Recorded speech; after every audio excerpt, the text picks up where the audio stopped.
Cecilia. I'm Laura. This is the Yarn Mews podcast. Yay! I think we do that every time. We go, and this is the Yarn Mews podcast. Yay! It's because we're that sort of girl.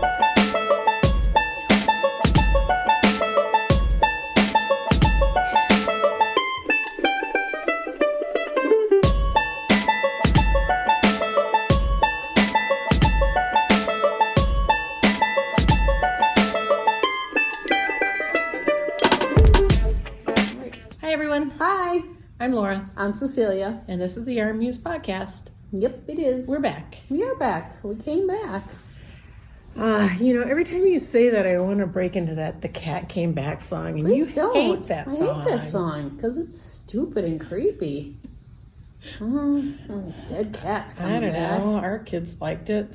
That's because your kids are all serial killers. Stupid and creepy. Is that what you're saying about my kids?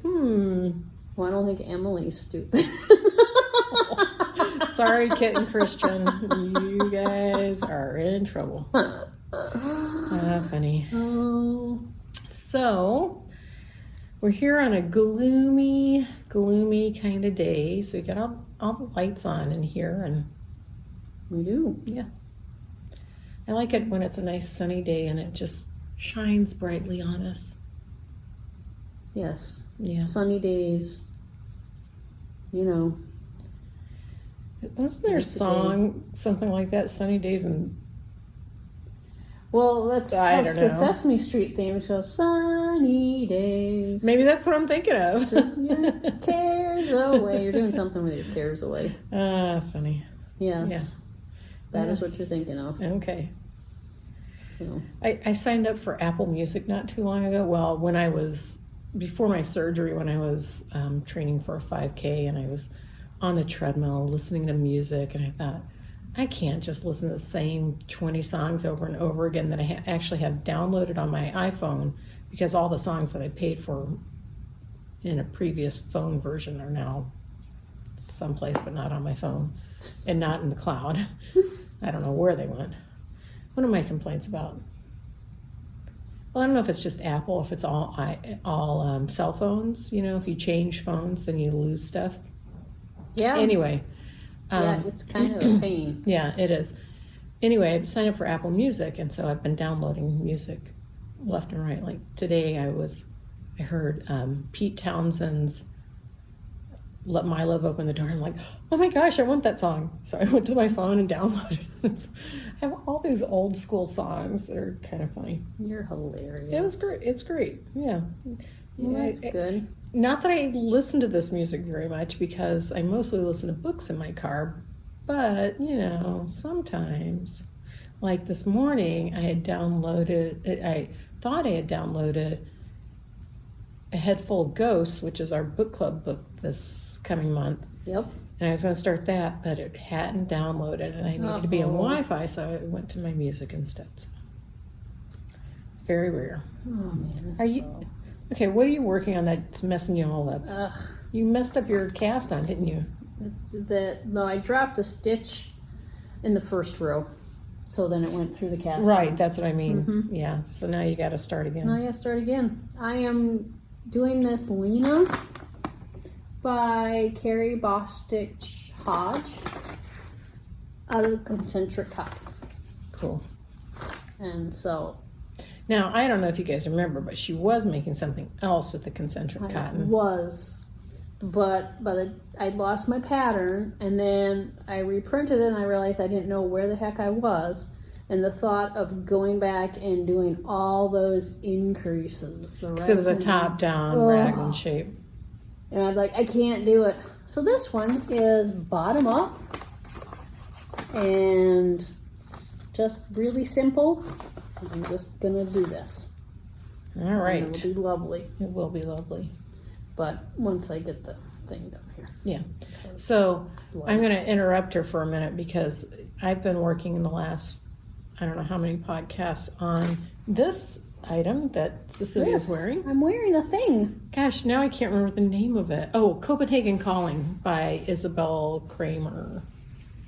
I think it's Isabel Kramer. Yeah, there are a couple of those designers that I always get messed up, but I think it turned out pretty good. I mean, it's very cute. And it's out of Rowan Moordale. I thought they were so squishy. I love them. So this is Moordale, and it is a DK weight, and it's made out of blue-faced Leicester. Well, it just says 70% wool and 30% alpaca, but the picture is of a blue-faced Leicester sheep. Yes. Isn't that cute? It's made out of Britishy things. Yes, British breeds. So I came up with a couple other colorways that I thought would be nice. This would be great, that kind of gold and gray. Yes, it And would. then I thought this would be pretty. This is the same color that I used with the green. I think that would be really pretty. I'm sure there are other colorways, but those are the ones that appealed to me when I was pulling the yarn. So, you know, you get to see what I like. Yes. So, yeah. And it was interesting when I blocked it, or when I finished, because you have ribbing in this section, and then you go into a slip stitch pattern and then lace, it was shaped like this. So the ribbing was down here and the lace. So I had to use my blocking wires and pens, and I used my Cocoa Knits block set, which is this. This one's all wrapped up. Mine's an old version, so it doesn't look as nice as this. It's not in this pretty, it's in a carrying case, but it's orange instead of this pretty burlappy kind of thing. And you get these blocking mats. They're 20 of them. And it comes with a, I'm gonna find it, a little cloth that you can put over your blocking mats. These little squares are 1 inch wide, so handy. if you need to block to a certain dimension, that's really handy. And it comes with someplace it's missing in this box. Oh no, here it is. Comes with pins already, so I really like this little set. I use mine at home all the time. The other thing about this set is that on one side, you can't see it, on one side of the each block, it's got a fuzzy fabric on it, so your piece doesn't slide around. Oh, that's So nice. that's kind of cool. Yeah. So I highly recommend this. This is the set that Patty Lyons, when she's taught for us before, has recommended as well. So Yep. yeah, She knows her stuff. she does. So anyway, I used that yesterday. I didn't wet block it. I penned it out, and then I sprayed it, and then I realized, oh, the other side I didn't spray, you know, just water out of a spray bottle. And so I unpinned the long edges and lifted it up a little bit and squirted inside. And then the next day, it had pretty much dried on the top, so I flipped it over and repinned it and let it finish drying. So worked out pretty well. Oh man, I dropped a bunch of stitches. Hold on. Caught him. Anywhere. Got him. Awesome. Yeah. And now, so I'm working on a project at home that I can't work on in front of you guys because it's the shop hop pattern. Top secret. Yep, top secret. So I didn't bring that with me. Well, I brought it to show Cecilia, but again, can't show you. Sorry. It's awesome though. Thanks. And so I started a new sweater last night. I started, it's called Reuben. And Cecilia will say, oh, this looks so much like Laura. It does look so much like Laura. I mean, not that model, but the garment itself. That garment is That little new. Even cute the boxy top colors. and the green and blue. So I'm doing exactly those colors, which I don't usually You are do. hilarious. I know. And I'm just doing it's kind of a half linen stitch edge. Cool. So, yeah. Yeah. So this should go pretty fast. It's on size 9 needles, which is super duper. Yep. So as long as my shoulder holds out, I should be good. Awesome. Yeah. And you'll have a nice new sweater to wear around. Yay. So, you want to show off your sweater you're wearing? Oh, sure. So this, Before you get too invested. yeah, this sweater I'm wearing, it's don't know how many years old, 5, 4, something like that. I don't know. We did a class. Yeah, That's what I we remember. did 3 classes because people kept signing up for the class. It's called Lost and Found, and it's by Stephen West. And what he said on the Ravelry page for this garment is that he started out making a shawl, and then he decided to add sleeves and fronts, and so I had to stand up or at least turn around and show you the back of this. So can they see it? Yeah, it's cool, isn't it? It's like a little sun. Yeah. So you do this part first, the shawl part, and then you pick up, and I can't remember if you, no, you don't pick up, you just continue knitting the fronts. I'm not exactly sure now that I'm talking about. It's been so long. You do the things. You do follow the the things. instructions. And then it's like origami to fold it and try to figure out from his instructions what the heck is going on. I was at I finished knitting it when I was at the Make Wear Love retreat in Maine. That's Amy Herzog's retreat that she does. And I went to the retreat and finished knitting it. And I had like 6 people standing around a table, all of us looking at it, trying to figure out how the heck you were supposed to fold it to get it to look like it was supposed to look at the end. Luckily, I had done that so that when Jane taught the classes, I didn't teach the classes because that's not my thing. When she taught the classes, I was nearby so I could come out and go, okay, now you have to do this and this, and we had this one here, so it was a little bit easier. But when you're just trying to read the instructions, it's very confusing. Yeah. But yeah, we had a lot of people make it. I made mine out of Morocco Vintage because I had certain colors that I wanted to go with, and That's what we had. yeah, and that's what we had to fit that. And if I was going to do it again, I might use Woolstock? How did you know? We love Woolstock. We love Woolstock here from Blue Sky, so yeah. But I don't think I'm going to knit it again because there's so many other things to knit, Yeah. and I have something else I want to make out of Woolstock. Yeah, I'm with you. I rarely think, I want to knit this thing again. Yeah. Sewing, that's a different thing. I have sewn multiples of a couple of different pairs of pants. Hey, I finished a pair of pants yesterday. You did? It's the first sewing project I've gotten done since my shoulder surgery, That's so that was awesome. nice. I'm taking them with me on my trip tomorrow. Cool. Yeah. I have to go to San Diego, which sounds terrible, doesn't it? Going to San Diego in the middle of winter. But I'm going for an investment trust conference because I've been on this investment trust board for 20 some odd years, and it's like continuing education for the trust fund. So I'll be in meetings. I get there at like 11 a.m. tomorrow morning, and then the conference starts at 2, and we're in meetings all afternoon, and then we have a dinner together. And then the next morning it starts up right away in the morning. We're there all day, and then we have another dinner together. And then we go until noon the next day, and then my flight's at 3. Wow. So, yeah, I'm not going to get to do I'm not going to go to the beach. I'm not going to get to do anything except I am taking my shoes to go for walks. That's a good plan. Escape. Yeah. Sneak I mean, out. I'm sure we'll have some breaks and stuff like that. Yeah. So that's the time to They have to let you have a break. go take a little walk here and there. I have a lot of reading material that I have to get through, I'm sure, on the plane tomorrow. 147 pages worth. Well, I think I've read like 10. I know, right? Well, you're almost there then. You're Yeah, good. no, skimming is really good.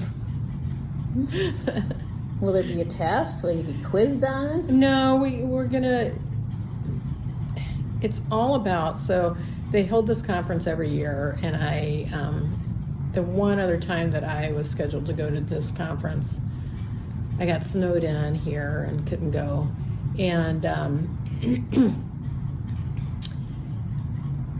every year they have a theme, and this year the theme is, and you're not going to know what this means probably, the 15C meetings. So every year we have 2 meetings where we go through contracts with our sub-advisors, and then so we go through them, come up with a bunch of questions, and then the next meeting we approve the contracts or not. That's only happened a couple of times, but yeah, so they're doing that the theme of this conference is that, Wow. which is kind of like one of the most boring parts of the job. That seems like a boring theme. I thought when you said theme, it'd be like, tacos or something. Tacos would be a much better theme. So anyway, it'll be interesting. So I have to read all this material for this fake investment trust or trust fund or mutual fund, and then from what I hear from other people who have gone is there's always some really obvious things that are wrong with this company. So fun. Yeah. And then we get to decide how to fix it. How to fix that. So yeah. Cool. Well, that'll be exciting then. I'm sure. Sorry. It'll probably be exciting. I'm trying to be nice. Yeah. I'll stop. Well, I mean, it's a good thing that I'm doing it, and It's good practice. stuff. Yeah. Continuing ed. Yeah. Yeah. What's more fun than that? I don't know. Well, lots of things, but I am going to be taking my knitting, so Well, there you go. probably not this, but the other thing that I'm working on for Shop Up. Well, that'll be good. Yeah. You can get that done. Oh, sure. I'm sure I'll just whip that out. You're almost done now. Yeah, I've got like this much done. It's okay. Yeah, that's fine. So, we got other products on the table, but Cecilia's casting on, so I'm not going to interrupt her because she's doing her long tail cast on, and it's got, how many stitches do you have to cast on? 120. Yeah, this was 126 last night. You'll have that done in no time. Yeah. But I didn't use long tail cast on. I decided to do cable cast on with this because of this half linen stitch. So when you do cast ons, how do you decide which one to use?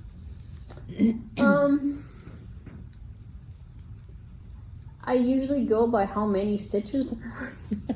If I'm honest with you. Okay. If there's a lot, like if this was 400, I would totally do a cabled cast on. Yeah. Because then it's easy. And I don't have to worry about the long tail thing. Right, exactly. The long tail I don't have to think about as much. So, and this yarn is a little splitty, which when I do my cabled cast on, that sometimes I will, split the stitch. Yeah. And then so I don't want to do that either.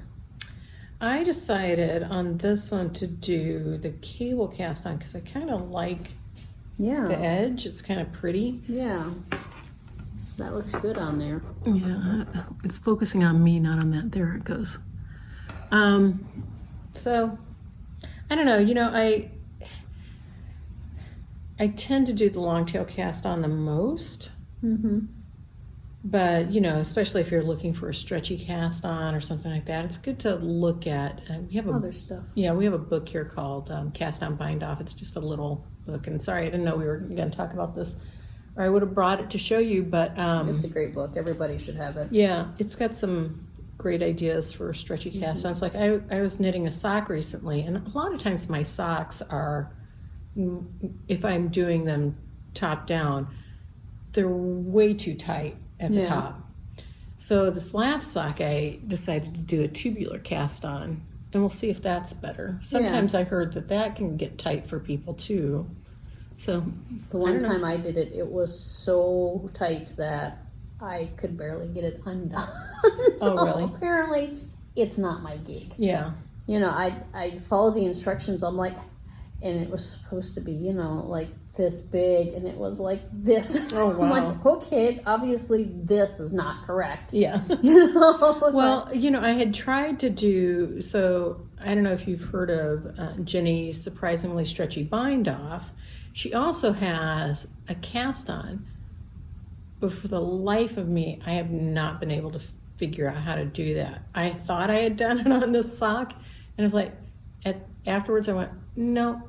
For the next sock, I tried to do it again, and I was like, nope, that's not what I did last time. I think I just did a long tail cast on, even though I thought I was doing something else. So, yeah. But yeah, I should really buy that cast on bind off book. I have the Principles of Knitting at home, but that book is gigantic. It's like this thick. Yeah. It's like a $60 book. And it's got everything in it. It does, and it's got some great cast-ons, but it's not something that I'm going to go to if it's downstairs and I'm upstairs, you know, Yeah. or it's not very portable either. No, it's not. You know, the nice thing about the cast-on bind-offs is also that they tell you how to match them up. Mm-hmm. So if you're doing a scarf or something, where And she does that can, some in Principles of Knitting as well. But I'm just saying that you can take it with you, so that Yeah. if you're finishing up on vacation or something, Right. you know what to do. Yep. You know. So yeah. Anyway, I should get one of those and just have it at home, You should. close to where I'm sitting and knitting. Mm-hmm. Generally. Yeah. Yeah, so, okay, I was going to stop at the end of last row and talk to you about this other stuff that we have on the table, but I forgot. Now I'm in the middle of another row. So, hey, first of all, I want to just say that the winner of our last podcast prize, which I don't have the prize in front of me, but it was a hat kit from Blue Sky Alpacas, is James Johnson. Congratulations! Yay! Woohoo! So if you're, well, I'll put a message on our, on the previous podcast.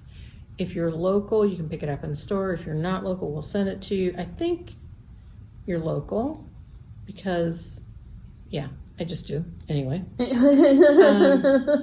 So this next one, and it'll be just like always, just make a comment on our YouTube channel underneath the video, and you'll be entered into the prize.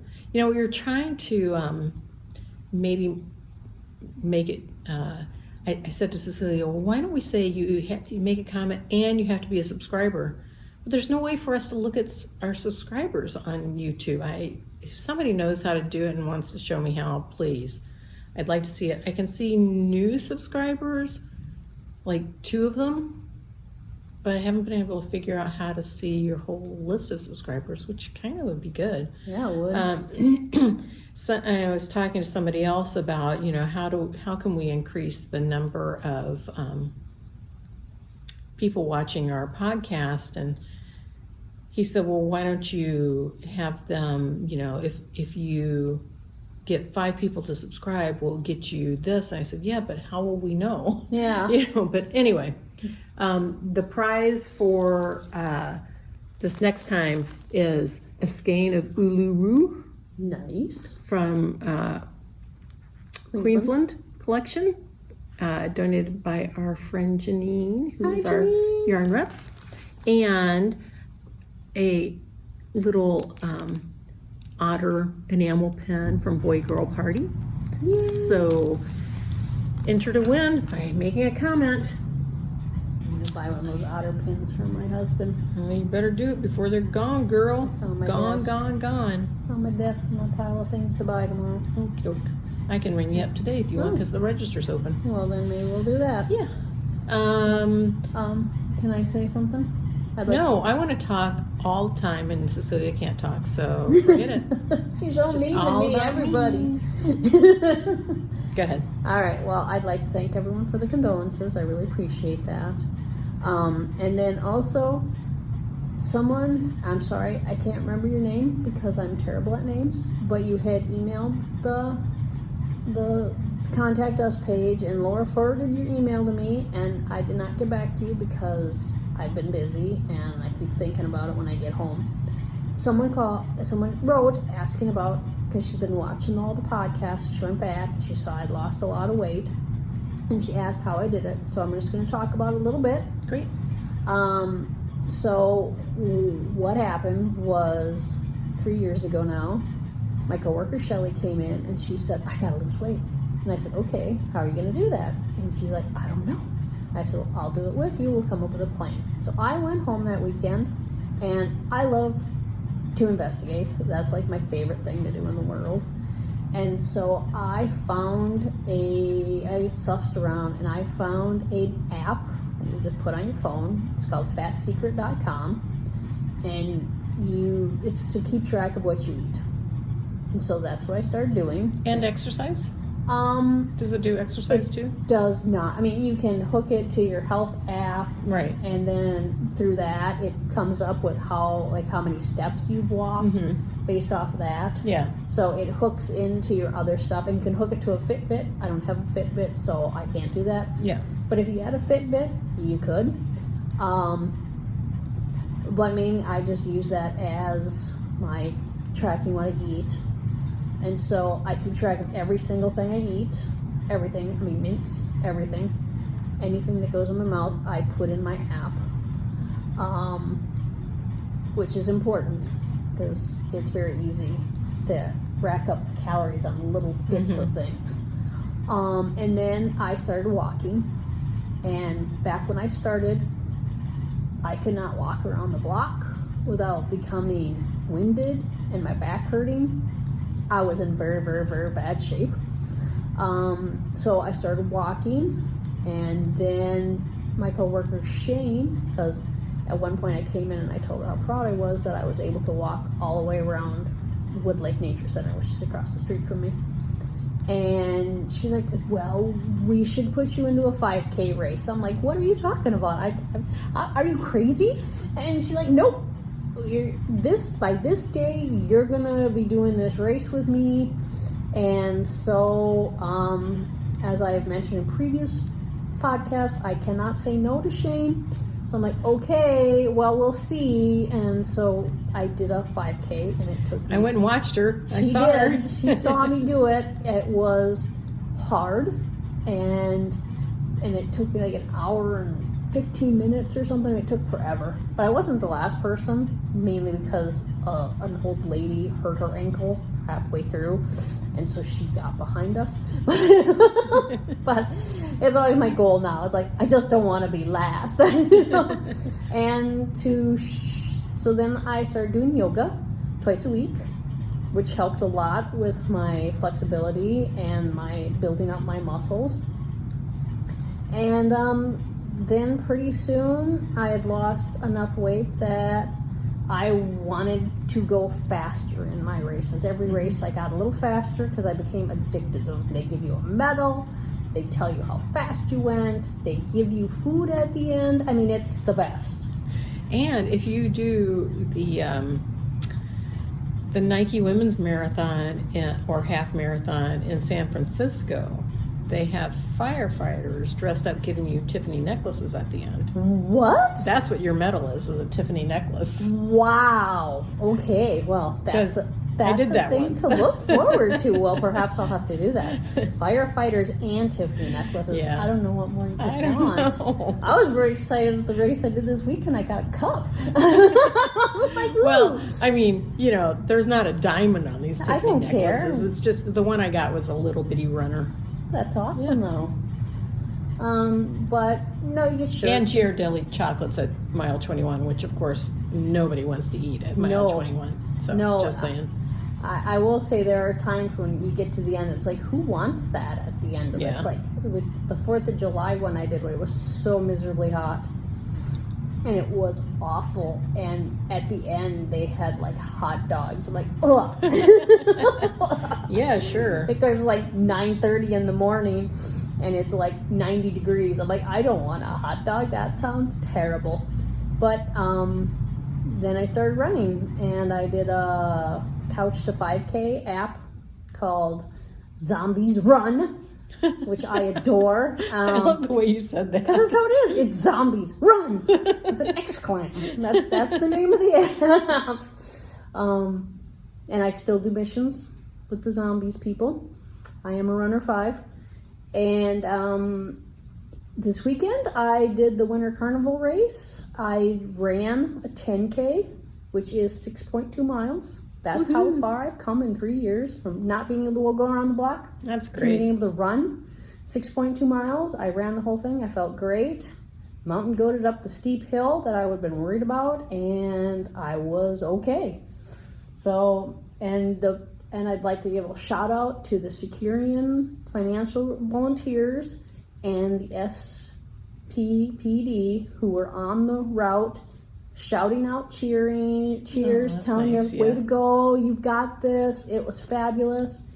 And the best guy was the guy who, after I went up that really steep hill, and of course I don't know St. Paul, so we're downtown St. Paul. I have no clue where we are. Oh, I know which one you're talking about. Yeah. Yeah, I don't know what the road name is either. And but I'm I've been like- up that hill Yeah, race. Yeah. and I'm like, oh my God, when is this? I couldn't see where the end was. Yeah, it's And not super long, No. but it's really It's steep. very steep, and I turn. I'm like, I have no clue where I am, and then the one guy yells out, "You only got 2 more blocks." I'm like, yes, I can do this. I felt so great after that because I knew I could do 2 more blocks. So, I did it in an hour and 10 minutes. Woohoo! Yeah, and it Gosh, less time than your first 5K. Yeah. That's great. Yeah, so it was good, and Charles and Stella were there at the end, and I had said to Charles, I think it's probably going to take me about an hour and 10 minutes, and he's like, you were right on. I'm like, I know. It was pretty exciting.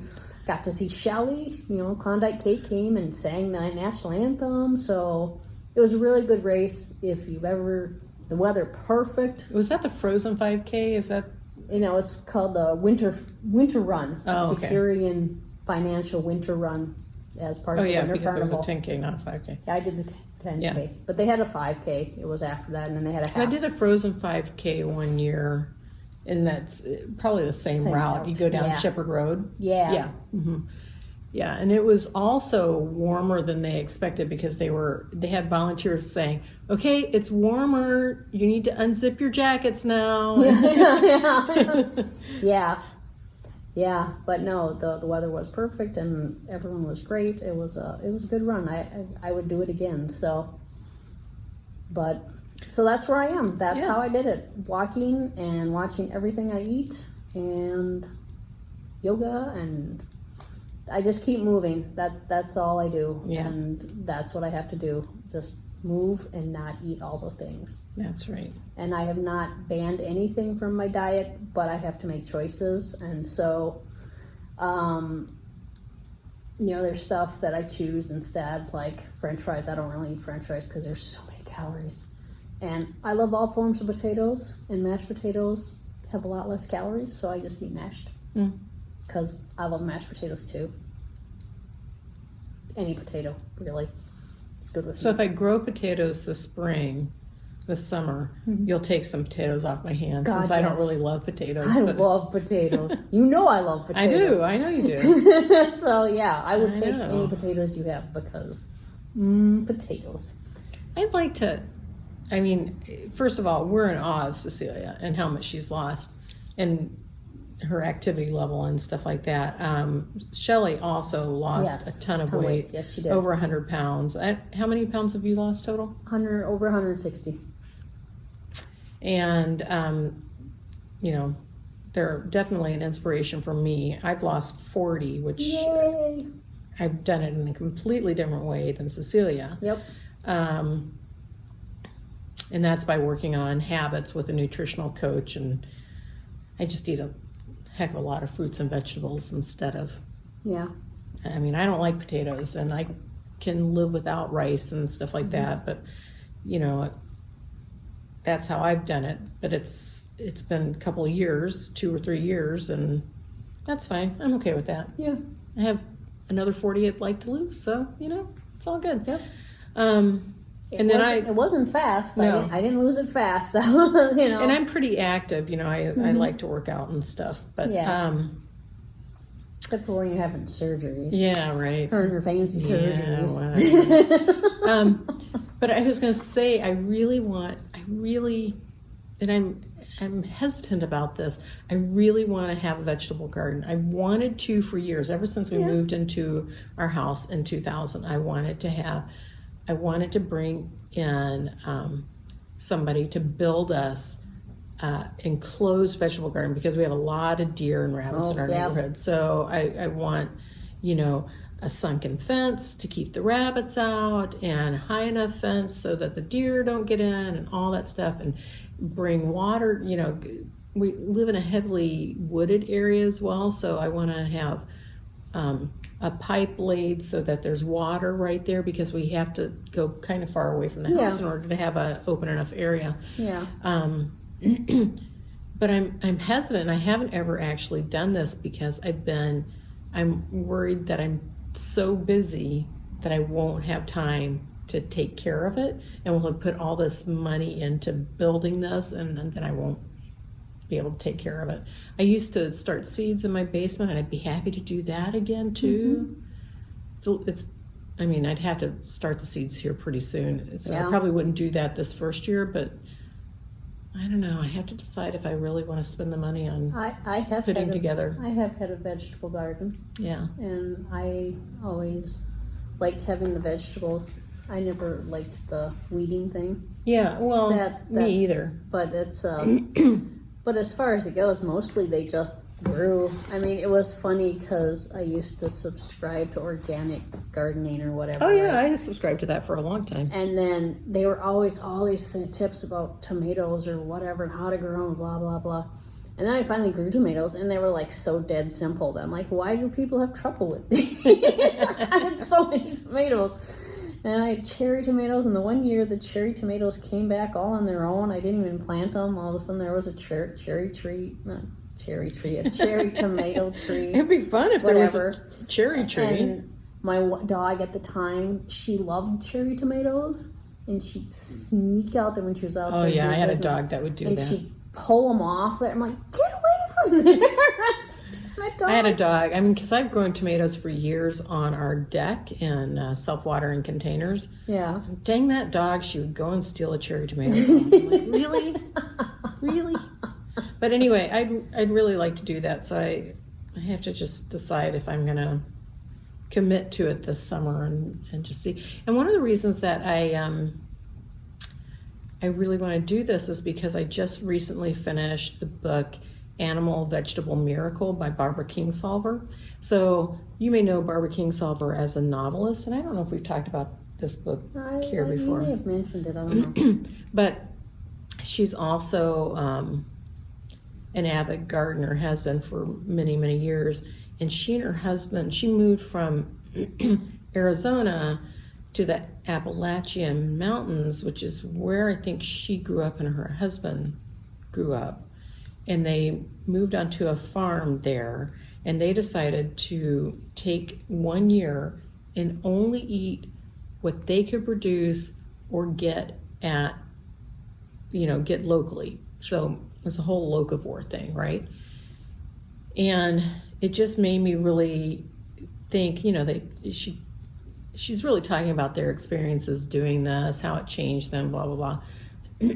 But also little sidebars about how much fuel we use to bring foods to our table, particularly like this time of year where I know I love sumo tangerines. I don't know if you know what those are, but they're really big tangerines. Those are not coming from here in Minnesota with the snow. So how much fossil fuels are we using to get them here? Yeah. How many chemicals are we using to grow them, all that kind of stuff. So I'm just intrigued by, I'm not going to ever be a big, locavore and only eating locally, but what can I do to eat better for myself and, help support the environment? Yes, I could go to the farmer's market, but that never seems to happen. That was kind of my goal this last summer. How many times did I go? 0. So I don't know. And I I don't know. You know, I don't know. The farmer's market too is like sometimes they'll have things. It's like, okay, where are you growing this in Minnesota? This is not a Minnesota thing. Yeah. Right. You know, so then even then it's like, well, you're getting this from somewhere else. Right. I mean, you're not getting peaches here. Yeah. You know, and I mean, the other thing, I've seen them at the farmer's market. The other thing I could do is join a CSA, which I know you do every year. CSA, yes. But I kind of feel like I want to have more control over what I get, because the CSA boxes, I'm worried that I get them and then not want what's in them. Yes. Yeah. So. And sometimes they're kind of random. Although we have discovered things like Charles has, you know, made some really good things up, like rutabagas and stuff, and I'd never had one, I don't think, before I did the CSA. So. Hey, speaking of root vegetables, I cooked last night. I know, that's... What?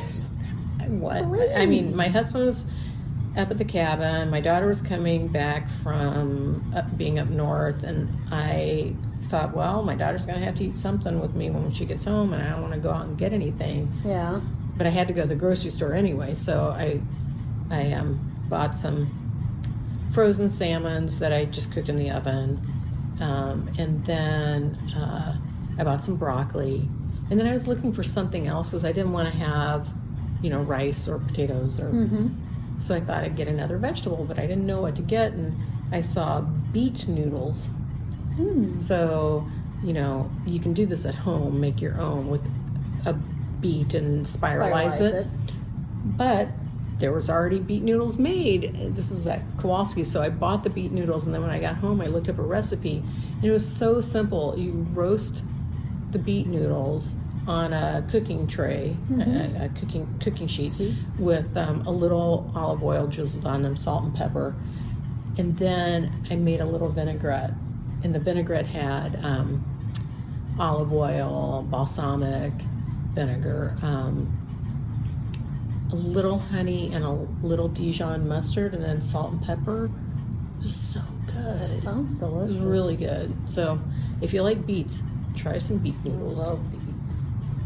I've made zucchini noodles or zoodles before, but I don't like them so much because they're so wet, and the beet noodles don't do that. Here's the thing: Charles makes those zucchini noodles. I adore them, and I think it's because he just cooks them in the sauce.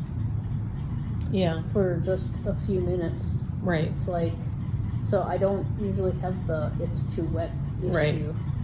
You know, I just realized we're at almost 45 minutes and we haven't even gotten to all of the stuff that we have on the table. So, all right, we gotta cram through. You keep working on that, all right. And I will talk about Lucky Tweed because we just got this in. This is Kelborn Woolen's Lucky Tweed, and it's a sorry, I can't reach that far with that arm yet. A tweed yarn made out of 100% merino. This is the lucky color because, you know, like a shamrock. I'm just joking. I don't know what this color is called, but it's not lucky pine, which makes sense. There are a couple of colors. I've only got 4 colors in stock right now because we ordered 5, but the other one hasn't shown up, and I have to order another one for somebody else. So there you go. I will go get that while you talk about the sweater behind you. So we have this sweater here. It's been here for a little bit.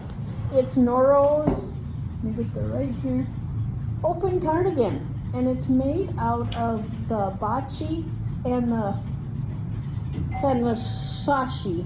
So it's made out of these 2 Noro yarns. And we got these 2 colors and this one, so that'd be like they all go together kind of thing. And this is the Kanasashi.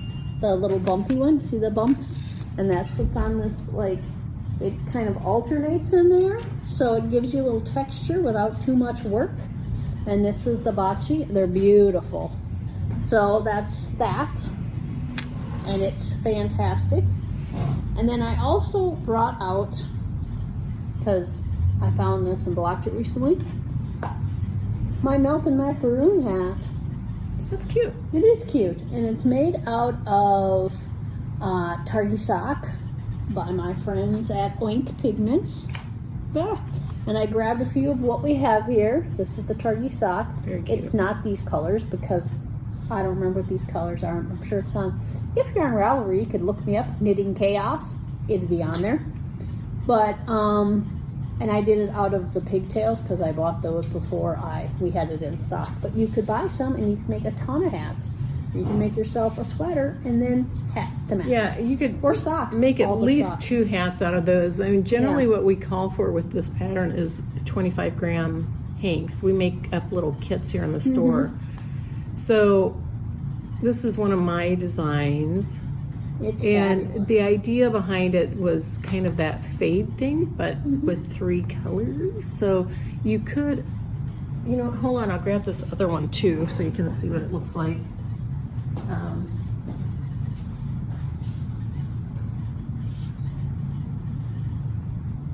Sorry, grab a little kit too. So there you go. That one is, you probably can't tell, but the top one has a little sparkle to it. I don't know if you can see that on there. And of course, everybody wants the sparkle one, which we don't have. And then we make up these little kits, and this is how we came up with the name.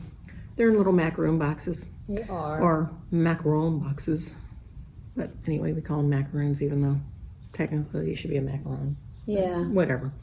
Shane Doesn't calls matter. it a macaron, so if you come in and get Shane, she will call it a macaron for you. I mean, I spelled it macaroon, and then after it was already published, I realized, oh, crud, it should have been macaron, but Oh, well. whatever. You get the idea.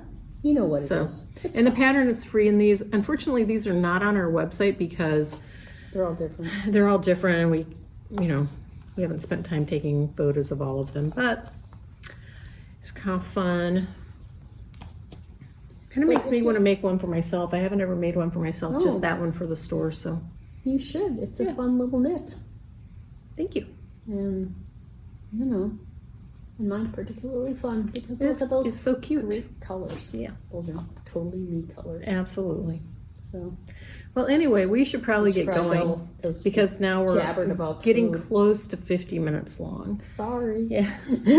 So thanks for joining us. And oh, hey, we will be back in 3 weeks after this one because I'm going out of town for a couple of weeks. So And sorry.